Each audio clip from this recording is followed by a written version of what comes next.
할머니, 이제 하늘나라에서 편히 쉬세요. 30년간 우리 때문에 고생만 하시다가 흐느끼는 소리가 장례식장을 가득 메웠습니다. 하얀 국화꽃으로 장식된 제단 앞에서 29살 민호와 27살 민수가 상복을 입고 눈물을 닦고 있었죠. 정말 효자들이구나. 할머니가 하늘에서 얼마나 흐뭇해 하실까?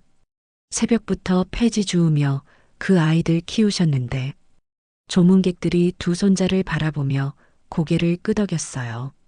누구나 감동받을 만한 효자들의 마지막 인사였죠. 민호가 마이크를 잡았습니다. 할머니께서 화재 사고로 갑작스럽게 돌아가셔서 정말 죄송합니다. 그때였어요. 장례식장 뒤쪽에서 나직한 목소리가 들려왔죠. 화재 사고라고? 누가 그랬대? 모든 사람들이 뒤를 돌아봤습니다. 그리고 그들이 본 것은 검은 털모자를 쓰고 지팡이를 짚은 할머니였어요. 바로 제단 위 영정사진 속 그 할머니 말이에요. 아이고, 내 위령제 참 성대하게 차렸네. 쿵. 한 조문객이 기절해서 쓰러졌습니다. 으악. 여기저기서 비명이 터져 나왔죠. 민호와 민수는 마치 시간이 멈춘 것처럼 굳어 있었어요. 얼굴이 하얗게 질린 채로 말이에요. 할머니가 지팡이를 톡톡 치며 앞으로 걸어왔습니다. 애들아, 할머니 보고 왜 그렇게 놀라니? 귀신 본 것처럼. 그때 할머니 뒤로 경찰관 3명이 들어왔어요. 차가운 수갑 소리가 조용한 장례식장에 울려 퍼졌습니다. 어떻게 이런 일이 가능할까요? 분명 죽었다고 신고했던 할머니가 어떻게 자신의 장례식에 나타날 수 있었을까요? 그리고 왜 두 손자는 그렇게 공포에 질린 표정일까요? 이 믿기 어려운 사건의 진실은 한 달 전 25억이라는 거대한 돈이 등장하면서 시작되었습니다. 구독과 좋아요 눌러주시면 지금부터 바로 시작해 보겠습니다. 안녕하세요. 저는 이정순입니다. 올해 72살이에요. 지금 여러분께 들려드릴 이야기는 저도 믿기 어려울 정도로 충격적인 일이었습니다. 제가 30년간 목숨을 바쳐 키운 두 손자가 저를 죽이려 했거든요. 25억 때문에 말이에요. 정말 상상도 못했죠. 제가 불타는 창고에서 죽을 뻔했을 때 그 순간까지도 믿을 수 없었어요. 이런 일이 제게 일어나리라고는 꿈에도 생각지 못했습니다. 하지만 기적적으로 살아남았어요. 그리고 제 장례식에 나타나서 모든 진실을 밝혀냈죠. 어떻게 이런 일이 벌어졌는지 처음부터 차근차근 말씀드리겠습니다. 30년 전, 저에게는 평생 잊을 수 없는 날입니다. 그날 밤 10시쯤이었어요. 갑자기 전화벨이 울렸죠.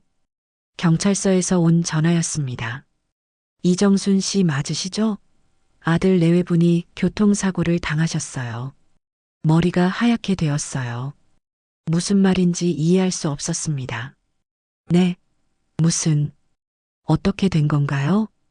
음주운전자가 들이받았어요. 현장에서 즉사하셨습니다. 전화기를 놓치고 주저앉았죠. 큰아들 민석이와 며느리 선영이가 세상을 떠났다니요. 그때 민호가 5살, 민수가 3살이었습니다.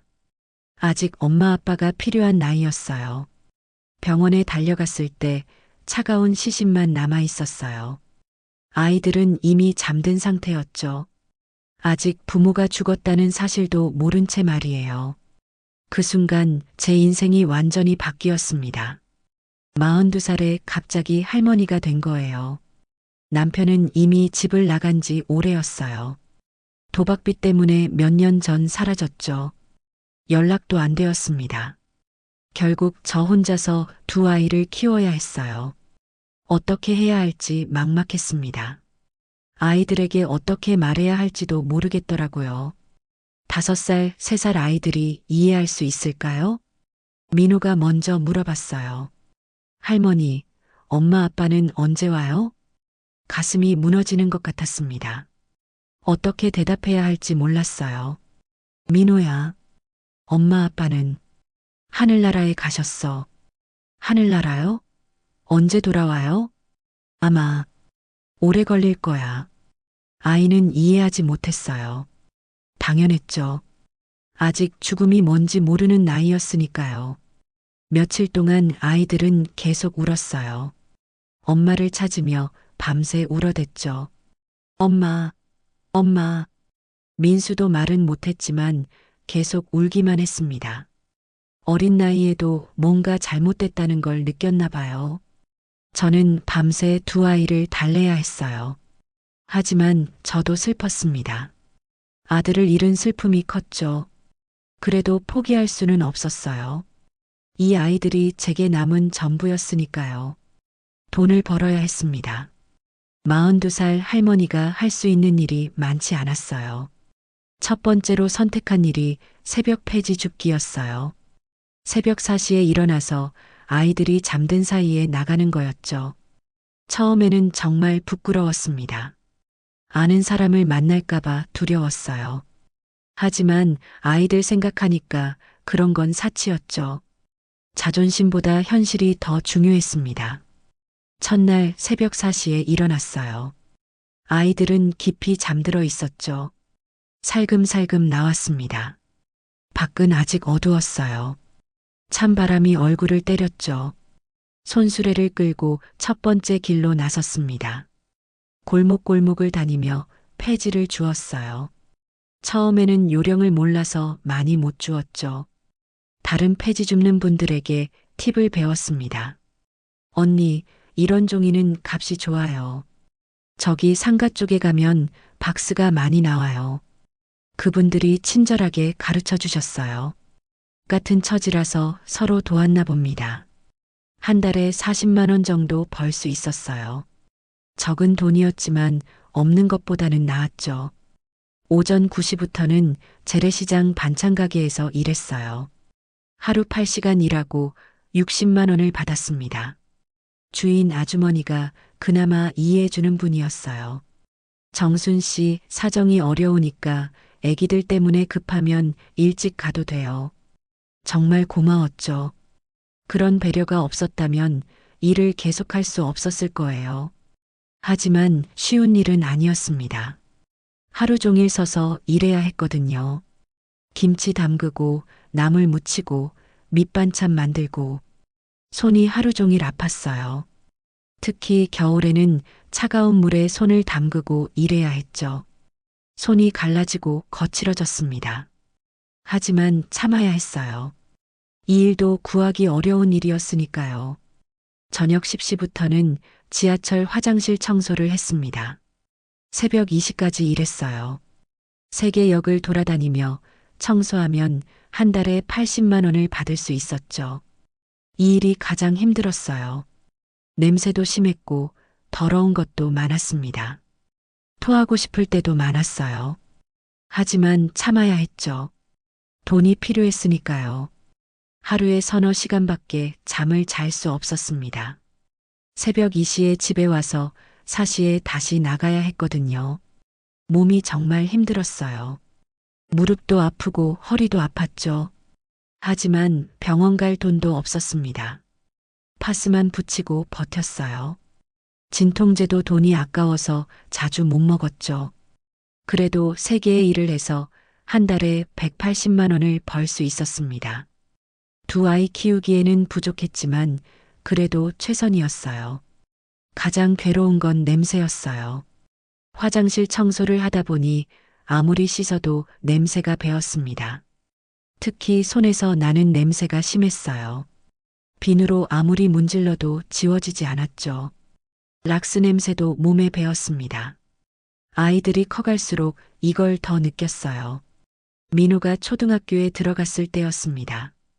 어느 날 저녁 밥을 먹는데 민호가 말했어요. 할머니, 냄새가 나요. 순간 멈칫했죠. 가슴이 철렁 내려앉았습니다. 무슨 냄새? 이상한 냄새요.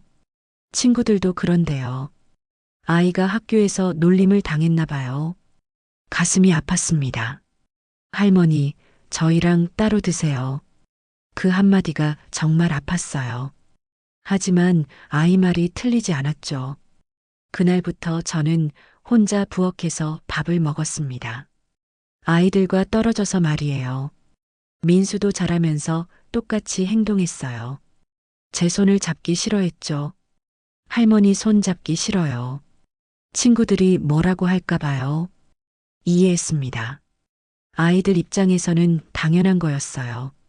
하지만 마음은 아팠죠.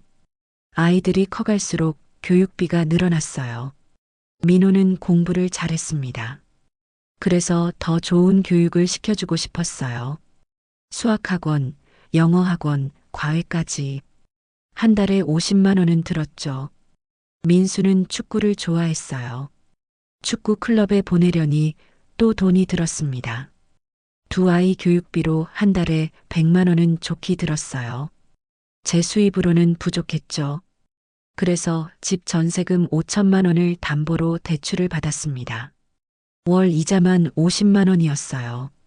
빚이 생겼지만 어쩔 수 없었어요. 아이들 교육을 포기할 수는 없었으니까요. 제 건강은 뒷전이었습니다. 무릎이 아파도 병원에 가지 못했어요. 돈이 아까웠거든요. 옷도 몇 년째 같은 걸 입었어요. 아이들 옷 사는 게 우선이었죠. 그래도 후회하지 않았습니다. 아이들이 잘 자라는 것만으로도 보람이었어요. 민호와 민수가 중학생이 되면서 달라지기 시작했어요. 민호는 게임에 빠져들었습니다. 하루 종일 컴퓨터 앞에 앉아 있었죠. 할머니는 몰라요. 요즘 세상이 어떻게 돌아가는지. 이런 말을 자주 했어요. 저를 무시하는 투였죠. 민수는 친구들과 늦게까지 놀기 시작했습니다. 밤 12시가 넘어서 들어오는 날이 많았어요. 할머니, 저희 또래들은 다 이런데요. 둘 다 제가 하는 일을 부끄러워했습니다. 친구들 앞에서 저를 소개하기 싫어했어요. 어느 날 민호가 말했어요.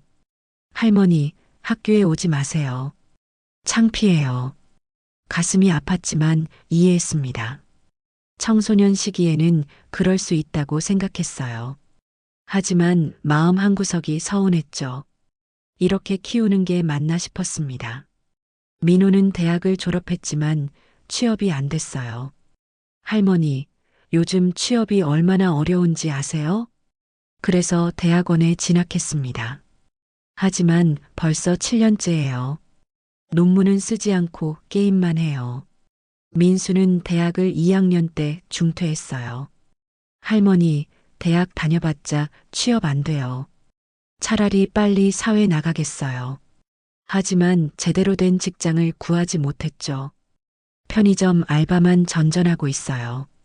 더 큰 문제는 도박에 빠졌다는 거였어요. 인터넷 도박으로 300만 원 빚을 졌습니다.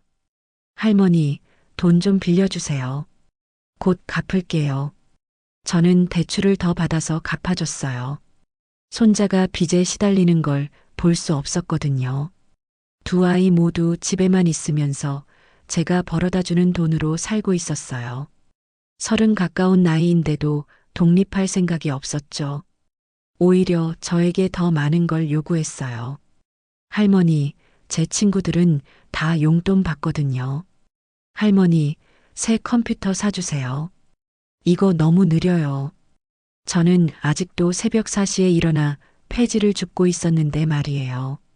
그리고 30년 후 오늘, 제 인생을 완전히 바꾼 날이었어요. 그날 오후 우편 배달부가 등기우편을 가져왔습니다. 시청에서 온 공문이었어요. 토지보상 관련 안내라고 적혀 있었죠. 처음에는 무슨 내용인지 이해할 수 없었어요. 어려운 법률 용어가 가득했거든요. 민호에게 읽어달라고 했습니다. 할머니, 이거 땅 보상금이에요. 민호의 목소리가 떨렸어요. 무슨 땅? 할아버지 명의로 되어 있던 야산이요. 그제야 기억이 났어요. 남편이 젊은 시절 샀던 야산이 있었죠. 도박빚 때문에 30년 전에 5만 원에 금매로 팔았던 땅이었어요. 하지만 법적으로는 아직 제 명의로 되어 있었던 거죠. 남편이 제대로 이전 등기를 하지 않았던 겁니다. 덕분에 저에게 보상금이 나오게 된 거예요. 얼마나 되는데? 25억이요. 순간 귀가 잘못 들었나 싶었습니다. 뭐라고? 25억 원이요, 할머니. 그 땅이 골프장 부지로 선정된 거였어요. 평당 1250만 원, 2000평이니까 정확히 25억이었습니다. 꿈 같은 일이었어요. 30년간의 고생이 한순간에 보상받는 기분이었죠. 소식을 들은 손자들이 갑자기 달라졌어요. 민호가 제일 먼저 반응했습니다. 할머니, 그동안 게임만 해서 정말 죄송해요. 이제 정말 열심히 할게요. 민수도 마찬가지였어요. 할머니, 제가 도박하고 놀고 그랬던 거 정말 반성하고 있어요. 이제 효자 될게요. 갑작스러운 변화였지만 기뻤습니다. 드디어 제 마음을 알아주는구나 싶었어요. 그날부터 두 손자가 정말 달라졌어요. 어깨를 주물러주고 발 마사지도 해줬습니다. 할머니, 많이 힘드셨죠? 이제 편히 쉬세요. 할머니, 맛있는 거 해드릴게요. 평생 처음 받아보는 대접이었어요. 30년 만에 처음으로 대우받는 기분이었죠. 눈물이 났어요. 이렇게 따뜻한 손자들이었구나 싶었습니다. 하지만 며칠 지나니까 뭔가 어색했어요. 아이들이 너무 갑작스럽게 변했거든요. 마치 연기하는 것 같았죠. 특히 제가 방에 들어갈 때마다 둘이 수군거리는 걸 멈추는 게 이상했어요. 어느 날 우연히 들었습니다. 형, 할머니한테 얼마나 돌아갈까요? 민수의 목소리였어요. 글쎄, 세금 떼고 나면 한 20억 정도? 20억이요? 와. 근데 할머니가 혼자 그 돈을 다 쓸 수 있을까? 맞아요. 나이도 많으시고 돈 계산을 하고 있었던 거예요. 제 돈을 벌써 자기들 것으로 생각하고 있었죠. 마음이 좀 불편했지만 그럴 수도 있다고 생각했습니다. 젊은 사람들이니까요. 하지만 앞으로 더 큰 충격이 기다리고 있었어요. 며칠 후부터 더 이상한 일들이 벌어졌어요. 민호가 갑자기 제 건강에 관심을 보이기 시작했습니다. 할머니, 혹시 어디 아픈 데 없으세요? 할머니, 병원에서 정밀검사 받아보세요. 나이가 있으시니까. 민수도 마찬가지였어요. 할머니, 건강관리 정말 중요해요.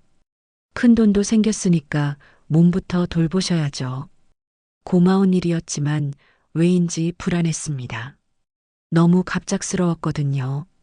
밤에 둘이 속삭이는 소리가 자주 들렸어요.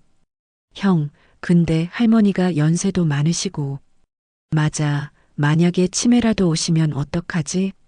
그럼 우리가 돈 관리해야 되는 거 아니에요? 이런 대화였어요. 가슴이 서늘해졌습니다. 설마, 아니겠지. 그런 생각을 하면 안 된다고 스스로를 달랬어요. 어느 날 민호가 약을 가져왔어요. 할머니, 이거 관절염에 정말 좋다고 해요. 인터넷에서 찾아봤거든요. 작은 하얀 알약이었습니다. 비싸지만 할머니를 위해서 샀어요. 하루에 2알씩 드세요. 고마워라. 그런데 이게 뭔 약이니? 관절염 약이에요. 외국에서 수입한 좋은 거래요. 의심스러웠지만 거절할 수 없었어요. 아이들이 정성껏 사온 거니까요. 첫날 밤 약을 먹고 잤습니다. 평소보다 깊게 잤어요. 너무 깊게 잔 나머지 새벽에 일어나지 못했죠. 폐지 줍는 시간을 놓쳤어요. 할머니, 이제 그런 일 안 하셔도 돼요. 돈 생겼잖아요. 민수가 말했습니다. 하지만 뭔가 이상했어요. 이렇게 깊게 잠든 건 처음이었거든요. 마치 의식을 잃은 것 같았죠. 며칠 더 지나자 둘의 대화가 더 노골적으로 변했어요. 저녁에 화장실에 가려다가 문틈으로 들렸습니다. 형, 할머니한테는 너무 큰 돈이에요. 우리가 받아서 잘 관리하는 게 맞지 않을까요? 민수의 목소리였어요. 맞아. 할머니가 그 돈으로 뭘 하겠어? 우리가 효율적으로 쓰는 게 나아. 그런데 어떻게 하죠? 할머니가 안 주실 텐데. 방법이 있어. 인터넷에서 찾아봤는데 더 이상 듣고 싶지 않았어요. 조용히 방으로 돌아왔습니다. 밤새 잠을 이룰 수 없었어요.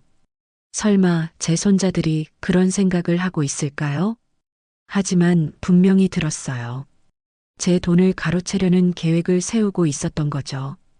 다음 날 아침 두 손자를 유심히 관찰했습니다. 평소처럼 친절하게 굴었지만 뭔가 다른 게 느껴졌어요. 할머니, 오늘도 약 드세요. 민호가 하얀 알약을 건네며 말했습니다. 그 순간 소름이 돋았어요. 그날 오후 손자들이 외출한 사이에 민호 컴퓨터를 켰어요. 인터넷 검색 기록을 봤습니다. 그리고 충격적인 것들을 발견했죠. 노인 수면제 과다 복용, 상속 절차 빨리 하는 법, 실종 신고 후 사망 신고 기간, 화재 사고 위장 방법. 손이 떨렸어요. 이게 현실인가 싶었습니다. 제 손자들이 정말 저를 죽일 계획을 세우고 있었던 거예요. 더 자세히 봤습니다. 정말 세밀하게 계획을 세워놨더라고요.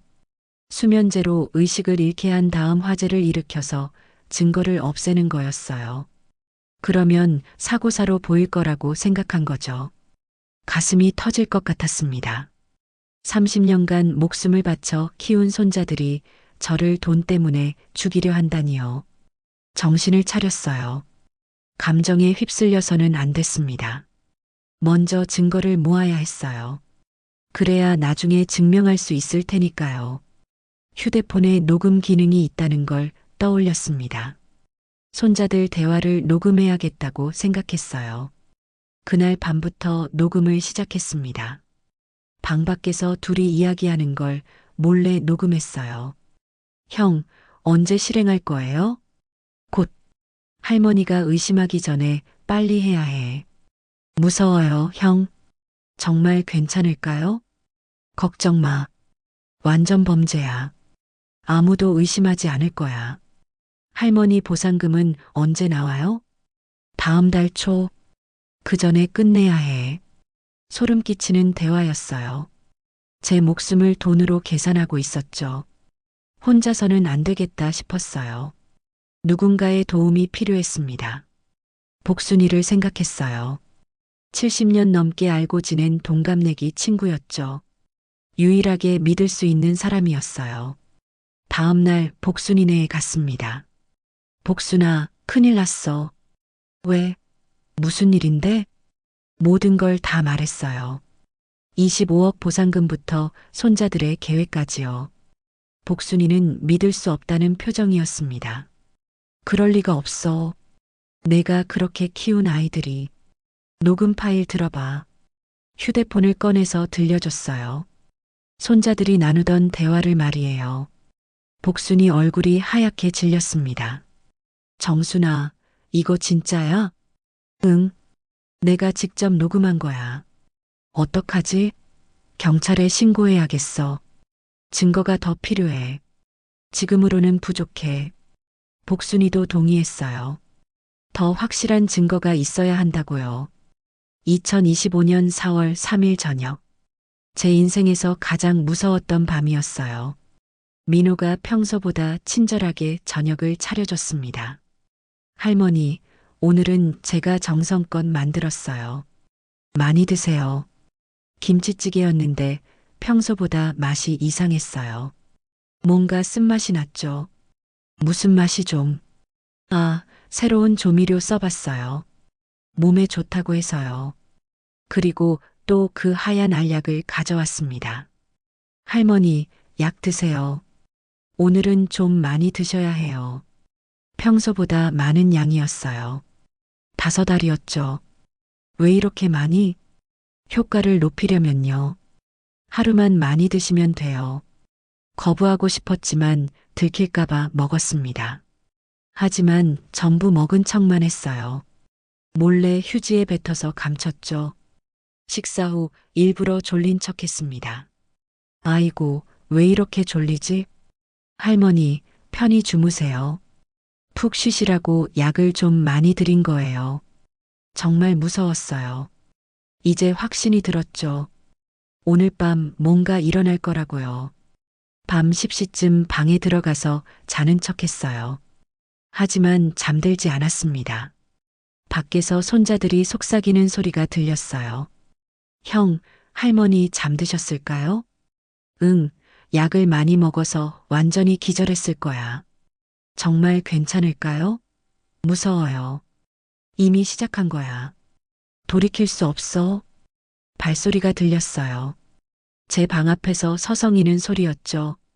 심장이 쿵쿵 뛰었습니다. 들키면 안 된다고 생각했어요. 할머니, 민호가 조용히 불렀어요. 저는 자는 척 했죠. 깊이 잠드셨네.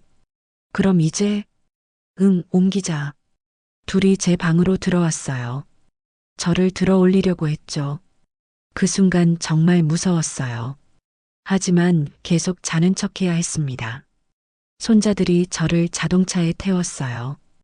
의식이 없는 척 하면서 어디로 가는지 알아봤죠. 약 20분 정도 달렸어요. 도시 외곽으로 가는 것 같았습니다. 여기야. 차가 멈췄어요.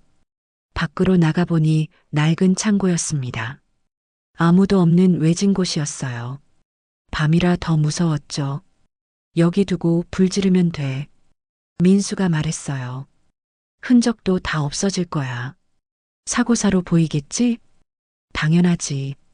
완벽해. 정말 소름 끼쳤어요. 제 목숨을 이렇게 쉽게 생각하다니요. 창고 안으로 끌고 들어갔습니다. 바닥은 차갑고 더러웠어요. 할머니, 미안해요. 하지만 어쩔 수 없어요. 민호가 중얼거렸어요. 하지만 진심은 아니었죠. 손자들이 나간 후 10분 정도 지났을까요? 어디선가 타는 냄새가 났어요. 창고 밖에서 불길이 보이기 시작했습니다. 정말 불을 지른 거였어요. 이제 자는 척할 필요가 없었어요. 정신을 차리고 일어났죠. 문을 열려고 했지만 밖에서 잠겨 있었어요. 아무리 두드려도 열리지 않았습니다. 살려주세요. 여기 사람 있어요. 소리쳤지만 아무도 없었어요. 외진 곳이라 들을 사람이 없었죠. 연기가 점점 짙어졌습니다. 숨쉬기가 어려워졌어요. 정말 죽는구나. 그 순간 그런 생각이 들었습니다. 30년간 희생한 제 인생이 이렇게 끝나는구나 싶었어요. 하지만 포기할 수 없었어요. 아직 해야 할 일이 있었거든요. 30년간 새벽 4시에 일어나 일했어요.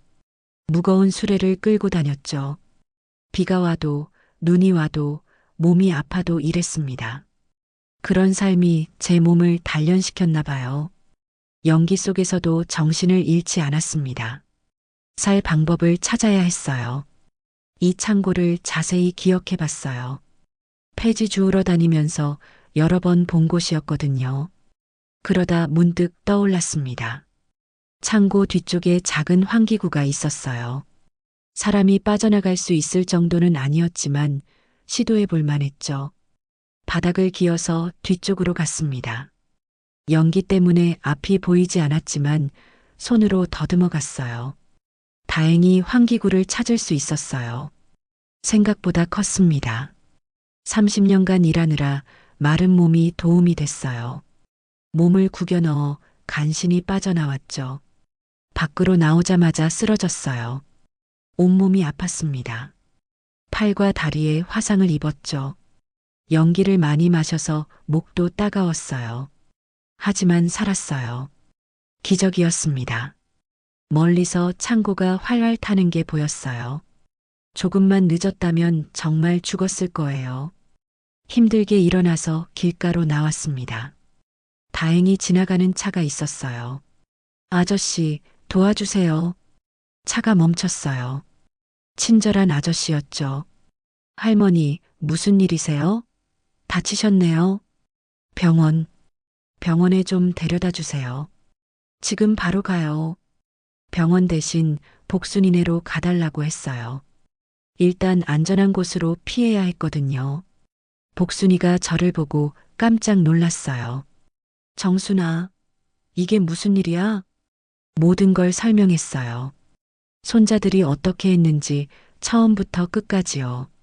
복순이는 믿을 수 없다는 표정이었습니다. 그럴 리가. 정말 그런 일이? 응, 정말이야. 거의 죽을 뻔했어. 복순이가 화상 부위에 연고를 발라주고 붕대를 감아줬어요. 일단 숨어 있어. 경찰에 신고할 거야. 아직 안 돼. 증거가 더 필요해. 제 계획이 있었어요. 손자들이 제 장례식을 치르는 순간에 나타나는 거였죠. 그래야 모든 사람 앞에서 진실을 밝힐 수 있을 테니까요. 복순이 딸 미영이가 도움을 줬어요. 경찰서에서 일하는 친구가 있다고 했죠. 할머니, 이 녹음기로 대화를 더 녹음하세요. 작은 녹음기였어요. 휴대폰보다 음질이 좋았죠. 며칠 후 복순이가 제 집 근처를 살펴봤어요. 손자들이 뭘 하는지 알아보려고요. 정순이가 실종됐다고 신고했더라. 예상했던 일이었어요. 완전 범죄를 꾸미려면 당연히 그럴 거였죠. 그리고 그 하얀 알약도 가져왔습니다. 제 방에 남아있던 걸 몰래 가져온 거예요. 이거 뭔지 알아보자. 미영이가 병원 지인에게 성분 분석을 의뢰했어요. 결과는 충격적이었죠. 강력한 수면제였어요. 여러 알을 먹으면 의식을 잃을 수 있는 거였죠. 화재 다음 날 경찰이 수사를 시작했어요. 김영사라는 분이 담당이었습니다.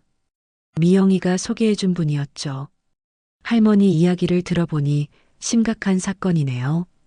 김영사에게 모든 증거를 보여줬어요.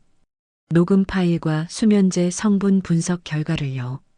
이건 명백한 살인미수입니다. 바로 체포해야겠어요. 아니에요. 제가 부탁이 있어요. 김영사가 의아해했어요. 장례식 때까지 기다려주세요. 그때 모든 사람 앞에서 진실을 밝히고 싶어요. 위험하지 않을까요? 괜찮아요. 제가 꼭 해야 할 일이에요. 김영사가 추가 수사를 했습니다. 화재 현장 근처 CCTV를 확인했어요. 불이 나기 30분 전에 민호차가 지나가는 게 포착됐죠. 휴대폰 위치 추적도 했어요. 손자들이 그날 밤 그 지역에 있었다는 증거였죠. 화재 현장에서 제 옷까지도 발견됐어요. 의도적으로 남겨둔 것 같았습니다. 완전 범죄를 꾸민 거네요. 김영사가 분노했어요. 할머니를 죽이고 증거도 모두 없애려 했던 거예요. 증거는 충분했어요. 이제 때를 기다리기만 하면 됐죠. 그 사이 손자들은 열심히 연기를 했어요. 동네 사람들에게 슬픔에 빠진 효자 행세를 했죠. 할머니가 치매기가 있으셔서 길을 잃으셨나 봐요. 마침 그 근처에 화재가 났는데 휘말리신 것 같아요. 30년간 고생만 하시다가 이렇게 가시다니. 모든 사람이 속았어요. 두 손자를 불쌍하게 여겼죠. 복순이가 몰래 들은 이야기를 전해줬어요. 정순아, 쟤들 연기 정말 잘한다. 사람들이 다 속고 있어. 곧 진실이 밝혀질 거야. 손자들은 벌써 상속 절차를 알아보고 있었어요. 실종 신고하고 2주 지나면 위령제 치르고 바로 신청할 수 있대. 25억을 어떻게 나눌까? 내가 형이니까 13억, 너는 12억. 제 목숨을 돈으로 계산하고 있었던 거예요. 김영사가 몰래 이 대화도 녹음했어요. 결정적인 증거였죠. 할머니, 이제 충분합니다. 언제든 체포할 수 있어요. 조금만 더 기다려주세요. 위령제 날짜가 정해지면 알려드릴게요. 2주가 지나자 손자들이 위령제를 준비했어요. 동네 사람들에게 부고를 돌렸습니다. 할머니께서 화재 사고로 돌아가셨습니다. 4월 20일 오후 2시에 위령제를 치르겠습니다. 친척들도 연락했어요. 30년간 혼자서 저희를 키우시다가 안타깝게 돌아가셨어요. 모두들 슬퍼했죠. 제가 얼마나 고생했는지 다 알고 있었거든요. 복순이가 위령제 장소도 알아봤어요. 동네 회관에서 한대. 꽤 큰 규모로 할 모양이야. 많은 사람들 앞에서 진실을 밝힐 수 있겠네.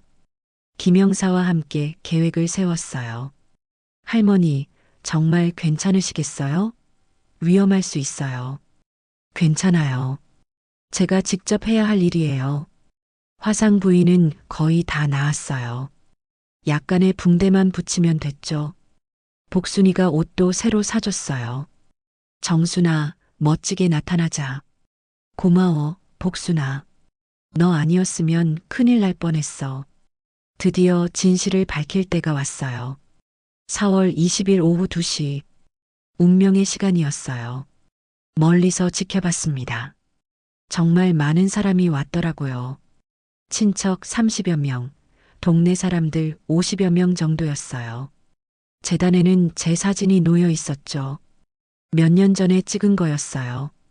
현수막도 걸려 있었어요.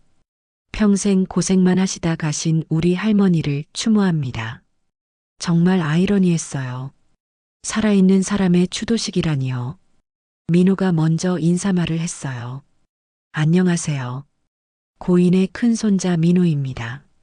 목소리가 떨리더라고요. 슬픔 때문이 아니라 긴장 때문이었죠. 할머니께서는 30년간 저희를 키우시느라 정말 고생하셨습니다. 새벽 4시에 일어나 폐지를 주우시고 화장실 청소까지 하시며 저희를 돌봐주셨어요. 사람들이 고개를 숙였어요. 모두들 제 삶을 알고 있었거든요. 민수도 울먹이며 말했어요. 할머니, 정말 죄송해요. 제가 효자 노릇 못해서 이제라도 효도하려고 했는데 너무 늦었어요. 완벽한 연기였죠. 아카데미상을 줘도 될 정도였어요. 사람들은 모두 속고 있었어요. 이 효자들을 불쌍하게 여기고 있었죠. 김영사가 신호를 줬어요. 할머니, 이제 들어가세요. 떨렸지만 용기를 냈습니다. 30년간 참아온 모든 것을 해결할 때였어요. 문을 열고 천천히 들어갔어요. 사람들이 저를 보자마자 웅성거렸습니다. 저분이 정순이 아니야? 설마. 손자들의 얼굴이 순식간에 하얗게 질렸어요. 할머니? 민호가 떨리는 목소리로 말했어요. 이게 어떻게? 민수는 아예 말도 못하고 있었죠. 제가 마이크를 잡았어요. 안녕하세요. 저는 이정순입니다. 장내가 조용해졌어요. 모두들 충격에 빠진 것 같았죠. 제 위령제에 이렇게 많이 와주셔서 감사해요. 그런데 아직 죽지 않았는데요? 사람들이 술렁였어요. 사실 제 손자들이 저를 죽이려고 했어요. 25억 때문에 말이에요. 수면제를 먹여서 의식을 잃게 한 다음 창고에 가둬놓고 불을 질렀죠. 다행히 기적적으로 살아났어요. 김영사가 나타났습니다. 저는 경찰서 강력계 김영사입니다. 녹음기를 켰어요. 손자들이 나누던 대화가 흘러나왔죠. 할머니 없어져야 우리가 25억을 받을 수 있어. 화재로 위장하면 완전 범죄야. 상속 절차는 어떻게 되지? 사람들이 경악했어요. 믿을 수 없다는 표정들이었죠. 친척들이 손자들을 향해 소리쳤어요. 너희들이 어떻게 이럴 수가 있니? 할머니가 너희를 어떻게 키웠는데? 30년간 희생하신 분한테 어떻게 해? 김영사가 수갑을 꺼냈어요. 민호, 민수, 살인미수 및 사기 혐의로 체포합니다. 둘 다 저항했어요. 아니에요. 오해예요. 할머니가 정말 실종되신 줄 알았어요. 우리는 진짜 슬펐어요. 하지만 증거가 너무 많았죠. 수면제, CCTV, 녹음 파일까지 모든 게 다 있었어요. 사람들이 손자들을 향해 야유를 보냈어요. 정말 나쁜 놈들이야. 할머니한테 어떻게 그럴 수가 있어? 돈 때문에 사람을 죽이려 하다니. 민호가 제게 다가왔어요. 할머니, 정말 죄송해요. 진짜 미안해요. 하지만 진심이 아니라는 걸 알 수 있었어요. 들킨 것에 대한 후회였죠. 민수도 마찬가지였어요. 할머니, 우리가 잘못했어요. 용서해 주세요. 용서요? 저는 차갑게 대답했어요. 30년간 너희들을 키우느라 제 인생을 다 바쳤어요. 새벽 4시에 일어나서 폐지를 줍고 밤 10시까지 화장실을 청소했죠. 무릎이 아파도 병원 한 번 제대로 못 가면서 너희들 교육비 대느라 대출까지 받았어요. 그런데 돈이 생기니까 저를 죽이려고 했다고요? 목소리가 떨렸지만 계속 말했어요. 너희들이 저를 부끄러워하는 거 다 알고 있었어요. 냄새난다고 따로 밥 먹으라고 할 때, 손잡기 싫다고 할 때 얼마나 마음이 아팠는지 몰라요. 그래도 참았어요. 너희들이 제 전부였으니까요. 하지만 이제는 끝이에요. 완전히 끝이야. 사람들이 모두 울고 있었어요. 제 얘기를 듣고 가슴 아파하는 것 같았죠. 민호와 민수는 수갑을 차고 끌려나갔어요. 그때서야 진짜 후회하는 것 같았지만 이미 늦었죠. 한 달 후 재판이 시작됐습니다. 검사가 기소장을 읽어내려갔어요. 피고인들은 피해자 이정순 씨에게 수면제를 투여하고 화재를 일으켜 살해하려 했습니다. 동기는 25억 원의 토지 보상금을 가로채기 위해서였습니다. 민호는 8년, 민수는 6년 실형을 받았어요. 살인미수, 사기, 유기 혐의였죠. 변호사가 선처를 호소했지만 소용없었어요. 피해자가 30년간 희생하며 키운 손자들이 돈 때문에 살인을 시도한 것은 용납할 수 없습니다. 판사님의 말씀이었어요. 특히 화재라는 잔혹한 방법을 사용한 것은 더욱 악질적입니다. 마지막에 저에게 말할 기회를 줬어요. 할머니, 하고 싶은 말씀이 있으시면 해보세요. 저는 천천히 일어나서 말했습니다. 30년 전 아들 내외가 세상을 떠났을 때 이 아이들이 제 전부였어요. 그래서 제 인생을 포기하고 이 아이들을 위해 살았습니다. 하지만 돈 앞에서 그 모든 사랑이 무너졌어요. 이제 이 아이들과는 남남입니다. 두 손자는 끝까지 고개를 들지 못했어요. 25억은 정말 제 것이 됐습니다. 처음에는 믿기지 않았어요. 이런 큰 돈을 제가 가져도 되는 건가 싶었죠. 하지만 복순이가 말했어요. 정순아, 이제 내 인생을 살아. 30년간 충분히 희생했어. 그래서 결정했습니다. 이제는 저를 위해 살기로요. 첫 번째로 한 일은 강남에 있는 고급 실버타운에 입주하는 거였어요. 한 달에 300만 원이었지만 아깝지 않았어요. 방은 넓고 깨끗했습니다. 냄새도 전혀 나지 않았죠. 창밖으로는 한강이 보였어요. 와, 정말 예쁘다. 30년 만에 처음으로 아름다운 풍경을 보는 것 같았어요.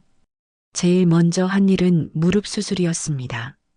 30년간 아파하던 무릎을 드디어 고칠 수 있었어요. 할머니, 수술 잘 됐어요.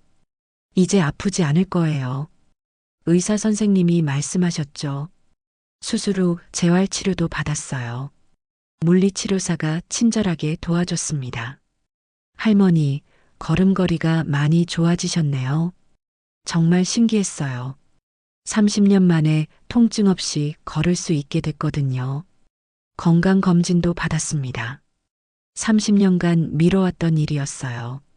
할머니, 나이에 비해 정말 건강하세요. 30년간 몸을 많이 쓰셔서 오히려 기초 체력이 좋으신 것 같아요. 그동안의 고생이 헛되지 않았나 봐요. 집안일도 이제 안 해도 돼요. 가사도우미를 고용했습니다. 김미영이라는 분이었어요. 할머니, 제가 다 할 테니까 편히 쉬세요. 처음에는 어색했어요. 다른 사람이 제 일을 대신 하는 게 말이에요. 미안해요. 제가 해야 하는데. 할머니, 이제 쉴 때예요. 평생 고생하셨잖아요. 미영 씨가 따뜻하게 말해줬습니다. 실버타운에서는 여러 프로그램을 운영했어요. 요가도 배우고 그림도 배웠습니다. 할머니, 몸이 정말 유연하시네요. 요가 강사님이 칭찬해 주셨어요. 수채화도 배웠어요. 붓을 잡고 그림을 그리니까 마음이 평온해졌습니다. 실버타운에서 새로운 친구들도 사귀었어요. 박영자 할머니, 최순덕 할머니와 친해졌습니다. 모두들 비슷한 나이였어요. 정순 씨, 어떻게 이런 곳에 오게 되셨어요? 처음에는 말하기 어려웠어요. 손자들 얘기는 하고 싶지 않았거든요. 토지 보상을 받게 돼서요. 간단히 대답했습니다. 영자 할머니는 아들이 매주 찾아와요. 어머니, 건강하세요? 필요한 거 없으세요? 정말 다정한 아들이었어요. 순덕 할머니 딸도 마찬가지였습니다. 엄마, 오늘 맛있는 거 해드릴게요. 직접 요리를 해서 가져와요. 처음에는 부러웠습니다. 저도 그런 자식이 있었으면 좋겠다고 생각했어요. 하지만 이제는 괜찮아요. 저에게는 이런 새로운 인생이 있으니까요. 복순이가 자주 놀러 와요. 정순아, 정말 많이 좋아졌다. 얼굴에 생기가 돌아. 그래, 나도 그런 것 같아. 복순이와 함께 한강공원을 산책했습니다. 너 덕분에 살았어. 정말 고마워. 무슨 소리야? 친구끼리 당연한 거지. 70년 우정이 정말 소중했어요. 복순이가 없었다면 저는 정말 죽었을 거예요. 복순아, 너는 내 생명의 은인이야. 그런 소리 하지 마. 민망하잖아. 하지만 정말 그래요. 복순이가 제 목숨을 구해준 거예요. 6개월 후 교도소에서 편지가 왔어요. 민호가 보낸 거였습니다. 할머니, 정말 죄송합니다. 제가 미쳤었어요. 감옥에 와서야 깨달았어요. 할머니가 얼마나 저희를 사랑했는지. 용서해달라고 할 자격도 없지만 진심으로 반성하고 있어요. 읽으면서 복잡한 기분이었어요. 민수 편지도 비슷했습니다. 할머니, 제가 정말 나쁜 놈이었어요. 할머니 덕분에 살아온 건데 어떻게 그런 생각을 했는지. 교도소에서 새 사람이 되겠어요. 하지만 쉽게 믿기 어려웠어요. 이미 한 번 배신당했거든요. 편지를 읽고 며칠간 고민했어요. 용서해야 할까요? 안 해야 할까요? 영자 할머니에게 상의했습니다. 정순 씨, 그건 정순 씨가 결정할 일이에요. 하지만 제 생각에는 무리하지 마세요. 상처가 너무 깊잖아요. 순덕 할머니도 비슷하게 말했어요. 용서는 마음에서 우러나와야 하는 거예요. 억지로 할 필요 없어요.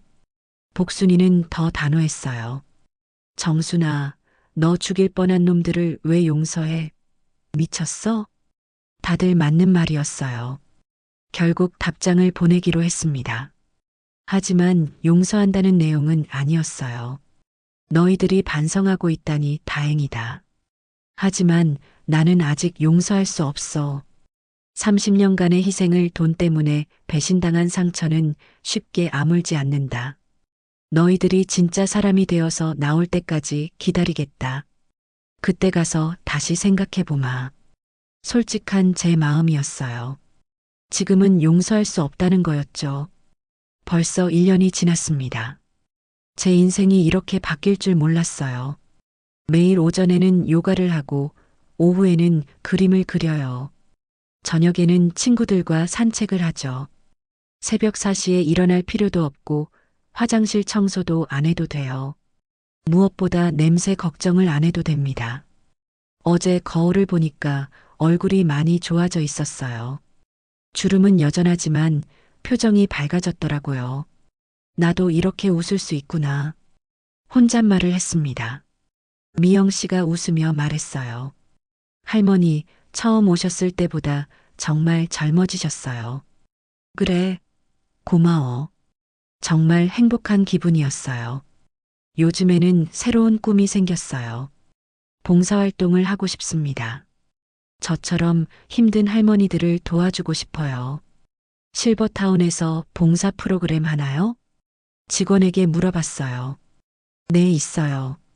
관심 있으시면 참여해 보세요. 다음 주부터 시작하기로 했습니다. 경제적으로 어려운 독거노인들을 돕는 거였어요. 제가 겪었던 어려움을 아니까 더 잘 도울 수 있을 것 같았어요. 가끔 지난 30년을 돌아봅니다. 힘들었지만 후회하지는 않아요. 그때는 그게 제가 할 수 있는 최선이었으니까요. 하지만 이제는 다릅니다. 제 인생을 살고 있어요. 손자들이 저를 배신했지만 그것 때문에 제가 무너질 필요는 없죠. 오히려 진짜 소중한 게 뭔지 깨달았어요. 복순이, 영자 할머니, 순떡 할머니, 미영 씨. 이분들이 진정한 가족 같아요. 혈연 관계는 아니지만 진심으로 저를 걱정해 주거든요. 정순 씨, 오늘 기분 어때요? 할머니, 몸은 괜찮으세요? 이런 관심이 정말 고마워요. 손자들이 30년간 해주지 못한 걸 이분들이 해주고 있어요. 제 이야기를 듣는 분들께 말씀드리고 싶어요. 가족이라고 해서 무조건 믿으면 안 됩니다. 특히 큰 돈이 걸린 일에서는 더욱 조심해야 해요. 그리고 아무리 사랑해도 선을 지켜야 합니다. 무한정 희생하는 게 사랑이 아니에요. 자신을 지키는 것도 중요해요. 저는 30년간 제 자신을 너무 희생했어요. 그 결과가 뭐였나요? 손자들은 저를 당연하게 여기고 결국 죽이려 했어요. 적당한 선을 지켰다면 이런 일은 없었을 거예요. 최근에 민수한테서 또 편지가 왔어요. 할머니, 교도소에서 검정고시 공부하고 있어요. 출소하면 진짜 새 사람이 되고 싶어요. 할머니한테 진짜 효도하고 싶어요. 전보다는 진정성이 느껴졌어요. 하지만 아직 믿기는 어려워요. 시간이 더 필요할 것 같습니다. 민호에게서도 편지가 왔어요. 할머니, 저는 사회복지사 자격증을 따려고 해요. 출소하면 할머니같이 어려운 분들을 도와드리고 싶어요. 그게 제가 할 수 있는 최소한의 속죄라고 생각해요. 조금씩 변하고 있는 것 같아요. 하지만 여전히 조심스럽죠. 지금은 매일 규칙적인 생활을 해요. 오전 8시에 일어나서 아침 식사를 합니다. 미영 씨가 정성껏 차려주는 밥이에요. 오전에는 요가나 그림 수업을 들어요. 점심 후에는 친구들과 수다를 떨거나 산책을 해요. 오후에는 독서를 하거나 TV를 봅니다. 저녁에는 일찍 잠자리에 들어요. 30년 만에 제대로 된 일상이에요. 돈 걱정을 안 해도 되니까 마음이 정말 편해요. 실버타운비, 의료비, 생활비를 내고도 충분히 남아요. 가끔 친구들과 맛있는 걸 먹으러 가기도 해요. 정순 씨, 오늘은 제가 낼게요. 아니에요, 제가 낼게요. 이런 실랑이를 하는 것도 재미있어요. 예전에는 돈 때문에 늘 쪼들렸는데 이제는 여유가 있어요. 앞으로 남은 인생을 어떻게 살지 계획하고 있어요. 봉사활동을 통해 의미 있는 일을 하고 싶습니다. 여행도 가보고 싶어요. 제주도부터 시작해서 전국을 돌아보려고요. 할머니, 여행 가시면 제가 동행해 드릴까요? 미영 씨가 제안했어요. 고마워요. 함께 가면 더 즐거울 것 같아요. 복순이도 같이 가자고 하더라고요. 정순아, 우리 나이에 무슨 여행이야? 그래도 재미있겠다. 민호는 내년에, 민수는 2년 후에 출소해요. 그때 어떤 마음으로 만날지 모르겠습니다. 진심으로 반성했다면 다시 관계를 시작할 수도 있겠죠. 하지만 또다시 실망시킨다면 완전히 인연을 끊을 거예요. 이번에는 저도 단호할 거예요. 제 마음을 다치게 하는 사람과는 더 이상 함께 할 수 없어요. 혈연이라고 해서 무조건 참을 필요는 없다고 생각해요. 72년을 살면서 깨달은 게 있어요. 인생은 언제든 바뀔 수 있다는 거예요. 저는 가장 절망적일 때 기적이 일어났어요. 그리고 새로운 인생을 시작할 수 있었죠. 나이는 숫자일 뿐이에요. 언제든 새로 시작할 수 있어요. 중요한 건 포기하지 않는 마음이에요. 30년간 고생했지만 그 끝에 이런 행복이 기다리고 있었어요. 모든 일에는 다 이유가 있나 봐요. 복순이에게 정말 감사해요. 친구가 아니었다면 지금의 저는 없었을 거예요. 김영사님께도 고마워요. 정의를 실현해 주셨거든요. 미영 씨, 영자 할머니, 순떡 할머니 모두에게 감사합니다. 이분들이 제 새로운 가족이에요. 실버타운 직원분들도 친절하게 대해주세요. 할머니, 오늘도 밝으시네요. 할머니 덕분에 저희도 기운이 나요. 이런 말을 들으면 정말 뿌듯해요. 여러분께서 제 이야기를 끝까지 들어주셔서 감사합니다. 제가 하고 싶은 말은 이거예요. 아무리 힘들어도 포기하지 마세요. 자신을 소중히 여기세요.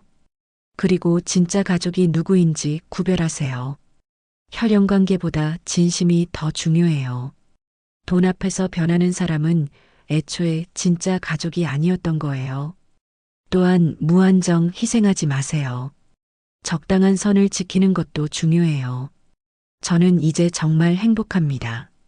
늦었지만 제 인생을 살고 있어요. 향기로운 곳에서 무릎 꿇지 않고 냄새 걱정 없이 살고 있어요. 30년간의 희생이 결국 저를 이곳으로 이끌어 준 것 같아요. 모든 고생에는 다 의미가 있었나 봐요. 여러분도 힘내세요. 분명 좋은 날이 올 거예요. 절망적인 순간에도 희망을 잃지 마세요. 기적은 정말 일어날 수 있어요. 저처럼 말이에요. 지금까지 제 이야기를 들어주셔서 정말 고맙습니다. 건강하시고 행복하세요. 구독과 좋아요로 응원해 주시면 더 많은 이야기로 찾아뵙겠습니다. 감사합니다.